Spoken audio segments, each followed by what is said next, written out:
राघवेंद्र सरकार के इस पवित्र परिसर में नव्य देवासुर संग्राम विजय करके आए देवेंद्र जी का स्वागत है।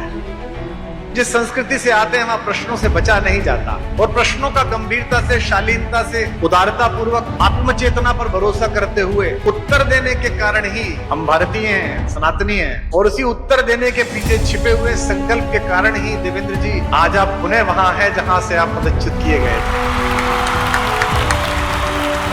जो आज वर्तमान के नायक हैं, कल वो इतिहास बनने वाले हैं। कार सेवक वर्षा बंगला पहुंच गया तो इसका मतलब राम का पद समाप्त हो गया? नहीं, राम का कार्य प्रारंभ हुआ है।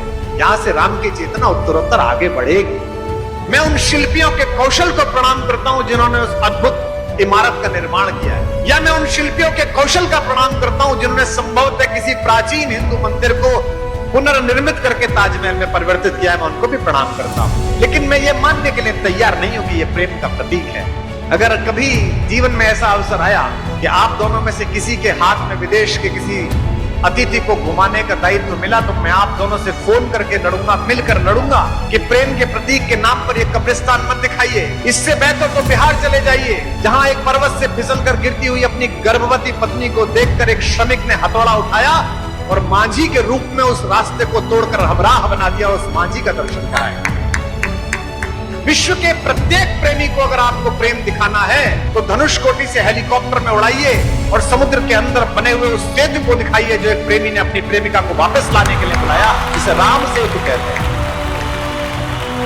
आपने कहा सदन में खड़े होकर कि मेरा पानी उतरते देखकर घर मत बना। आप लौटे, बड़े प्रवाह के साथ लौटे। ये कहां से आई? ये कौशल, ये क्षमता और ये स्वयं पर भरोसा करने का आत्मविश्वास कहां से आया? ये राम जी के इसी गुण से आया। राम राज्य कैसा होना है अपने मुख्यमंत्री कार्यालय में लिखवा लीजिए देवेंद्र भाई। दैहिक दैविक भौतिक तापा राम काज नहीं का हुई व्यापार। का हुई महत्वपूर्ण इसमें किसी को भी, किसी जाति का हो, किसी धर्म का हो, विरोधी हो, समर्थक हो, सब नर करहि परस्पर प्रीति। सब एक दूसरे से प्रेम करते हैं। चल ही स्वधर्म निरत शुटि नीति। कैसे? स्वधर्म पर चलते हैं। अगर आप चाहते हो कि वॉशिंगटन की लंका आपको प्रताड़ित न कर सके, आपके भारत की श्री अर्थात लक्ष्मी का अपहरण न कर सके, अगर आप चाहते हो कि कराची की लंका, दुबई की लंका, दिल्ली और बंबई की अयोध्या में रहने वाली श्री का अपहरण न कर सके, तो इसके लिए केवल बंबई और दिल्ली को अच्छा बनाने से काम नहीं चलेगा। इसके लिए इस देश की किष्किंधाओं में रहने वाले वनवासियों को साथ लेना पड़ेगा, वंचितों को साथ लेना पड़ेगा। जिस समय एक कवि ने यह कहा था आपके ही वंश में, तो किसी ने उस पर भरोसा नहीं किया। समुद्र की लहरें चंचल होकर मुस्कुराई थी रात्रि के समय जब उस कवि ने 3 वाक्य बोले थे। उनके राजनीतिक कौशल पर लोग भरोसा कम करते थे। कवि ने कहा था कि अंधेरा छटेगा, सूरज निकलेगा, लेकिन 47वें दिनकर ने कहा था एक हाथ में कमल, एक में धर्मदीप्त विज्ञान।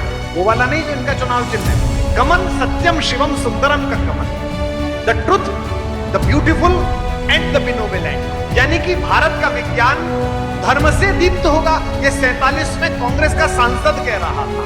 एक हाथ में कमल, एक में धर्मदीप्त विज्ञान लेकर के उठने वाला है जग में हिंदुस्तान। और वो कह रहे हैं कि संविधान और देश धर्म से विमुख होना चाहिए, धर्म से निरपेक्ष होना चाहिए। चलिए कहां से थे, पहुंचे कहां हो? नीति की निर्धारणा करने वाले प्रारंभिक चिंतकों में आप ही के घर में एक आदमी सदन के अंदर खड़ा होकर कह रहा है एक हाथ में कमल, एक में धर्मदीप्त विज्ञान। आपने कभी सोचा कि इस देश में सुग्रीव का मंदिर क्यों नहीं?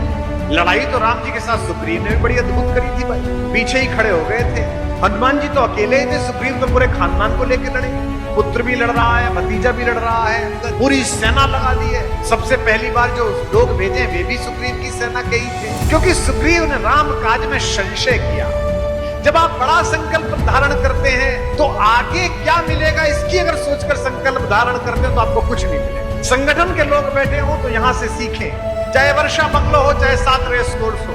जिस बड़े रथ पर बैठकर राज्याभिषेक कराने के लिए राजा पहुंचते हैं, वो हो सकता है रथ किसी पार्टी का हो, लेकिन उसके पहिए इसी नागपुर में बनाए जाते हैं, यही उनका निर्माण होता है।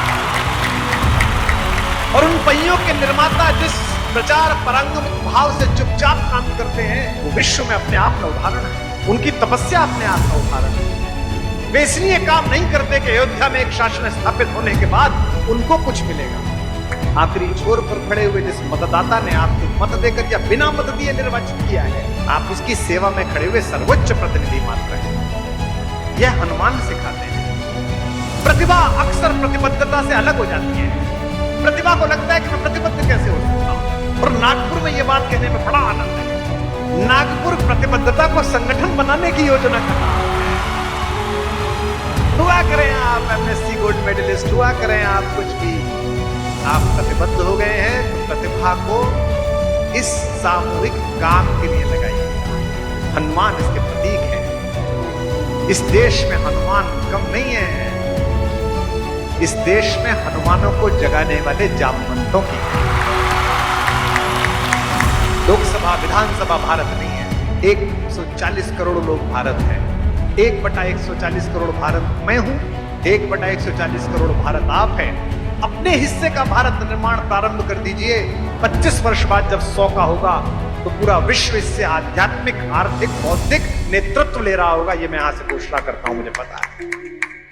कोई शबरी खिलाए तो वो झूठे बेर खा जाए, कोई साथी हो संकट में तो वो बाली से टकराए, जटायु जब पुकारे तो वो बेटा बन के आ जाए,